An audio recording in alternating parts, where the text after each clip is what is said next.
community. Please join our faith.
Gitu. Macam gitu. It's so wonderful to be back.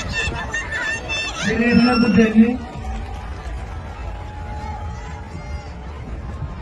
It's only another reward kana bagulin beitan. Kalau why ugal naman narinig dari ali ko. Opo na diyan narinig.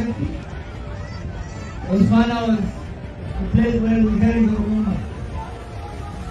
Upana magkagalala pagdating Ummah kagagawa-galan ng Ummah di talagang kagagalan ng Ummah itilagay sino mereka wada o mamurong yan ang tinarong sino mereka nuwan di tunudan ne ang sogeda sindiket bukaman ne aral muari diba manewan devi Mungkin dewi akan nanti Langkol kayo tanis Jalan ni kayo tanis Maredi ni kayo tanis Saya tak boleh aku lihat itu kepada kalau rumah umaran dia